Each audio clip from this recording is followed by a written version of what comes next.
Students, আজকে আমি নিয়ে এসেছি মাই লাস্ট ডাচেস কবিতাটির পার্ট 2। পার্ট 1 ভিডিও দেখার জন্য তোমাদেরকে আমার ইউটিউব চ্যানেলে গিয়ে পড়ে পার্ট 1 ভিডিওটা আগে দেখে নিও, তারপর পার্ট 2 দেখো, তাহলে কবিতাটা ক্লিয়ার হবে, নইলে কিন্তু ক্লিয়ার হবে না।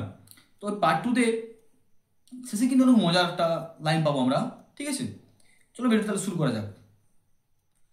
Sir it was all one my favour at our breast. এখানে বলছে sir it was all one. রাজা ও জমিদার দুধকে বলছে মহাশয় তার কাছে সবই সমান, তার কাছে বলছে রানীর কাছে সবই সমান। মাই ফেভার এট আর ব্রেস্ট, আমার প্রিয় একটা হার তার গলায় ঝুলছিল। The dropping of the daylight in the west, সেই হারটার গুরুত্ব সন্ধ্যাবেলায় যখন সূর্য অস্ত যায় পশ্চিম প্রান্তে, সেই সময় যে সৌন্দর্য দেখায়, সেই সৌন্দর্যের যা গুরুত্ব আমার হারটা তাও গুরুত্ব। মানে অ্যাকচুয়ালি রাজা এত বেশি সোনা গয়নার উপর বেশি গুরুত্ব দেবে, এত প্রাকৃতিক সৌন্দর্যটা এর কাছে কোনো ইম্পর্টেন্ট নয়। তাই বলছে যে বলল না ওইখানে সূর্য যখন ডুবছে বা সূর্য যখন অস্ত যাচ্ছে, সেটা যা গুরুত্ব রানী সেই গুরুত্বটা আমার হারটাকে দিত। রাজা বলা মানে ওই দৃশ্যটা থেকে আমার হারটাকে বেশি গুরুত্ব দেওয়া উচিত, বা আমার যে হার গলাটা তোমাকে দিয়েছি যেটা গিফট, এটার বেশি গুরুত্ব দেওয়া উচিত। তারপর লাইন দেখো, the birds of cherries some officious fool broke in the orchard for হার।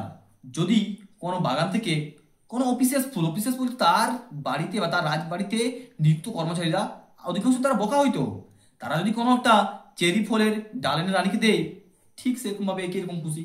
আমার প্রিয় গিফট পায়ে যা খুশি, ওই একটা চাকরের মানে চেরির ডাল পায়ে ঠিক একই রকম খুশি।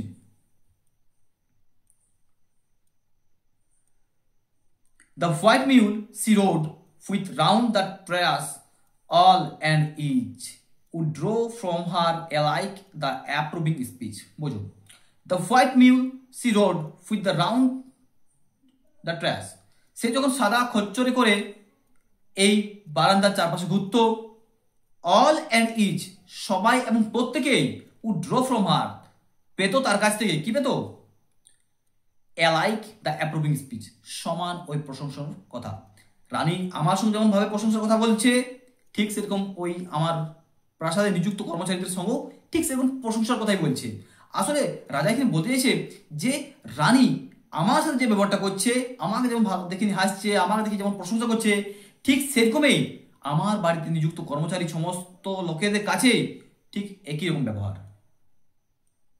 ওর ব্লাশ অ্যাটলিস্ট, আর তাদের কাছে সে একই রকম ভাবে মুখের ভাব, মুখের একটা হাসি ভাব সবার কাছে একই রকম ভাবে, কোনো চেঞ্জিং নাই। সি থ্যাঙ্ক ম্যান, সে পুরুষদেরকে ধন্যবাদ জানাতো, সে পুরুষদেরকে ধন্যবাদ জানাতো, গুড, এটা ভালো। বাট থ্যাঙ্ক সামহাও, কিন্তু এভাবে কেউ থ্যাঙ্ক জানায় বা এভাবে কি ধন্যবাদ জানায়? এই থ্যাংক ইউ মানে একটা সে মেরে যাওয়া করে, এভাবে কেউ কি ধন্যবাদ জানায়? রাজার রাগ লাগতো কিন্তু। আই নট হাউ, আমি জানি না কিভাবে, আমি জানি না কিভাবে বলতে কি, আমি জানি না কিভাবে ধন্যবাদ জানাই। অ্যাজ ইফ সি র্যাঙ্ক, সে তুলনা করতো মাই গিফট, আমার দেওয়া গিফটটা, যে গিফটটা কি of A 900 years old name, যে গিফটটা আমার 900 বছরের পুরানো। মানে রাজার ঠাকুমা তার ঠাকুমা কোন ঠাকুমার যে গিফটটা রাজাকে দিয়ে গেছে, সেটা যখন আমি রানীকে দিতে গেছি, তখন এই গিফটটাকে সে তুলনা করতো কার সাথে? With anybody's gift. আরো অন্যান্য যারা গিফট দিত সেই গিফট বা অন্যান্য যারা উপহার দিত সেই উপহারের সঙ্গে তুলনা করতো। আমার এত দামি গিফটটাকে, এত বছর পুরানো বংশ পরম্পরা থেকে রাখে আসা গিফটটাকে যে কোনো লোকের গিফটের সঙ্গে তুলনা করতো। হুড স্টুপ টু ব্লেম, কে বা নিচু হবে? হুড স্টুপ টু ব্লেম, কে বা নিচু হবে? দিস সর্ট অফ ট্রিপলিং, এই ধরনের ছোটখাটো কাজ নিয়ে কে বা মাথা নিচু করবে বা কে ছোট হবে? Even had you skill in speech, এখানে রাজা দুধকে বলছে যদি ধরে নাও তোমার কথা বলার একটা ধরন আছে বা তোমার কথা বলার একটা ভালো পদ্ধতি তুমি জানো, হুইচ আই হ্যাভ নট, যে ধরনটা আমার মধ্যে একদমই নাই, আমি ভালোভাবে কথা বলতে একদমই জানি নাই, আমি কোনোদিনও মানে নিজের মাথা নিচু করতে জানি নাই, আমি সবসময় রাজা, আমি সবসময় ডাটে থাকি। তো এখন দুধকে যদি তোমার ভালোভাবে কথা বলার একটা ধরন আছে, ধরো তুমি কি করেছো, টু মেক ইউর উইল, তুমি নিজে ইচ্ছাকৃতভাবে quite clear to such and one, তুমি এই ধরনের জিনিসটাকে ক্লিয়ার করার জন্য, অ্যান্ড সে, এবং বলেছিলে তুমি রানীকে, অ্যাকচুয়ালি বলেছিল বলতে রানীকে বলছে just this or that in you disgust me, যে রানী তুমি এই ধরনের কাজটা করো না, এই ধরনের ওই ধরনের কাজগুলা রাজাকে বিরক্ত করে। হয়তো দুধকে বলছে এখানে যে তোমার হয়তো কথা বলার ধরন ভালো আছে, যেটা আমার মধ্যে একদমই নাই, তুমি হয়তো রানীকে বুঝাতে গেলে যে রানী এই ধরনের কাজটা একদম করো না, যে রাজার একদমই পছন্দ নয়। হেয়ার ইউ মিস, এখানে তুমি ভুল করো একটা, or there accept the mark, অথবা তুমি এখানে তোমার সীমা পার করে ফেলো। এটা যদি তুমি যাইনি রানীকে বলছো বলো, দূতটাকে বলছো যদি তুমি এরকম কথা জানি তুমি রানীকে বলো। এবং if she let herself be lessoned, এবং সে যদি নিজেকে এটা থেকে শিক্ষা পায় কিছু, বা এর থেকে সে যদি কিছু শিক্ষা গ্রহণ করে, শো নোট প্লেনলি সেড হার উইটস টু ইয়ার্স, তোমার উপরে সে একদম কোনো যুক্তি তর্ক না করে যদি সে এটা গ্রহণ করলে সত্যিকারে ফোর্স সত্যিকারে, অ্যান্ড মে দ্য ইকুইয়েস, কোনো যুক্তি না করে নিয়ে, even then would be some stooping, তবুও সেখানে মাথা নিচু করার মতো একটা ব্যাপার থাকে। ফর এক্সাম্পল, রাজার বউ যদি মানে রানী রাজার কথা না শুনে একটা অন্য লোকের কথা শুনে, এখানে তো সেই রাজার সম্মানের ব্যাপার আছে কি নেই, যে রাজার বউ তার রাজার কথা না শুনে একটা অন্য লোকের কথা শুনে নিয়ে সে তার শিক্ষা পাচ্ছে। And I choose never to stoop, এবং আমি বেছে নিয়েছি আমি কখনো মাথা নিচু করব না। স্টুপ মানে মাথা নিচু করা। Oh sir, she smiled, no doubt, মহাশয় সে হাসতো, এটা কোনো মানে সে হাসতো আমাকে দেখে, সে হাসতো আমার ভালোবাসা, সে হাসতো আমাকে দেখে নিয়ে, এটা কোনো সন্দেহ নাই। হোয়েন এভার আই পাস্ট হার, যখনই তার পাশে যেতাম সে আমাকে দেখে নিয়ে হাসতো, আমার ভালোবাসতো।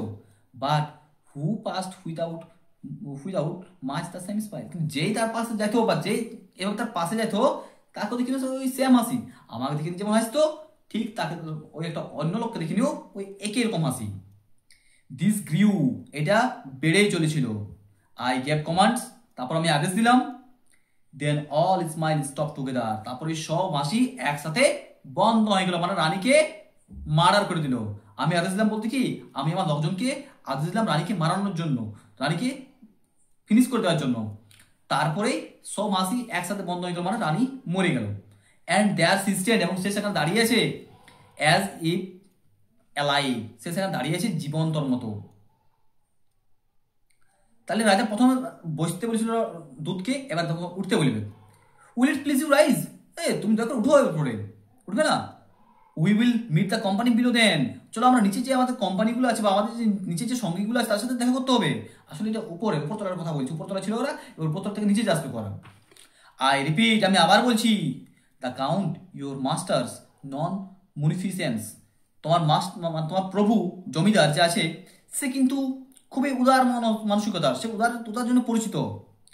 Is ample warrant that no just pretence of mine for dowry will be allowed, যেটা যথেষ্ট আমি জানি যে আমি যে পণ টাকাটা বলেছি সেই পণ টাকাটা সে কিন্তু একদমই ডিসঅ্যালাউ করবে না বা অগ্রাহ্য করবে না। মানে আমি যে পণ টাকাটা চেয়েছি সে এতটাই মানে উদার মনোভাবের, সে আমি যে পণ টাকাটা চেয়েছি সেটা সে একদমই দিবেকেই। Though his fair daughter's self as I vowed at starting is my object, যদিও আমি প্রথমে তোমাকে বলেছি যে আমার প্রথম লক্ষ্য হলো তার সুন্দরী মেয়েটা, তার পণ টাকার উপর নয়, কিন্তু পণ টাকাটা ছাড়ছে নাই। পণ টাকাটা বলছে তোমার তোমার জমিদার এতটাই সহজ সরল বা উদার মনস্কতা যে আমি যে পণটা দাবি করছি সেটাও তো সে ক্লিয়ার করে দিবে বা একদম সবাই দিয়ে দিবে, কিন্তু বলছে আমি তোমাকে আরো বলে দিচ্ছি আমার পণ টাকাটার লক্ষ্য নেই, কিন্তু আমার লক্ষ্য জমিদারের সুন্দরী মেয়েটা। এরপর তারা নিচে আসবে, নে we will go together down sir, চলো আমরা একসাথে নিচে যাই। এবার সিঁড়ি দিয়ে নিচে আসছে ওরা, তো রাজবাড়ি তো দেখার মতো কিছু জিনিস থাকে, সেই আসার পথে একজনকে দেখতে পেয়েছে। স্যার নোটিস নেপচুন, মহাশয় দেখুন ওই নেপচুন হচ্ছে রোমের সমুদ্রের দেবতা। তাহলে ওই নেপচুনের একটা মূর্তি আছে, সেই নেপচুনটা দেখাচ্ছে। দো টেমিং এ সিহর্স, সে যেন সামুদ্রিক ঘোড়াকে পোষ মানাচ্ছে। সামুদ্রিক ঘোড়া বলতে দেখবে আমাদের বাড়িতে বা অনেক বাড়িতে দেখা যায় যে সমুদ্র থেকে 7টা ঘোড়া উঠে আসছে, দৌড়ায় আসছে, এরকম ধরনের ঘোড়াটা, সাদা ঘোড়াটা, ঠিক আছে। তো ওই নেপচুনকে দেখে কেমন মনে হচ্ছে যে যেন সে ঘোড়াকে পোষ মানাচ্ছে। দো রেয়ারিটি, এটা খুবই কিন্তু মূল্যবান। Which close of ইন্সবার্গ cast in bronze for me, যা বানিয়েছিল ক্লোজে, ইন্সবার্গের কলেজে বানিয়েছিল, যারা কি দিয়ে তৈরি, ব্রঞ্জ দিয়ে তৈরি, যারা বানানো হয়েছে শুধুমাত্র আমার জন্যে। তাহলে এখানে নেপচুনের মূর্তিটা বানিয়েছিল ক্লোজ, সে ক্লোজে বানিয়েছে ইন্সবার্গে, সেটা বানিয়েছিল কার জন্যে? এখানে বানিয়েছিল রাজার জন্য। এইখানে কথাটা বলে দিই, যেটা বলেছিলাম যে শেষে মজা আছে। এখানে রাজা অ্যাকচুয়ালি ছবি থেকে বুঝাতে চাইছে যে নেপচুন যেমন সামুদ্রিক ঘোড়াকে পোষ মানাচ্ছে, অ্যাকচুয়ালি ঘোড়া বা ঘোড়ার যা মূল্য তা কিন্তু আমি আমার বউকে দিতে চাই। ও যেমন বউ ঘোড়াকে পোষ মানাচ্ছে, আমি আমার বউকে ওই একই রকমভাবে পোষ মানাই রাখতে চাই, ভালোবাসতে নাই চাই, পোষ মানাতে চাই, আমার কথায় উঠুক, আমার কথায় বসুক, এটাই করতে চাই। ঠিক আছে, তাহলে এই হচ্ছে তোমাদের কবিতা। আশা করি সকলের কবিতা ভালো লেগেছে। যদি কোনো লাইন বুঝতে না পারো কমেন্টে জানাতে পারো, আমি ওই লাইনটাকে নিয়ে স্পেশাল করে আবার ভিডিও বানাবো। Thank you so much for watching this video.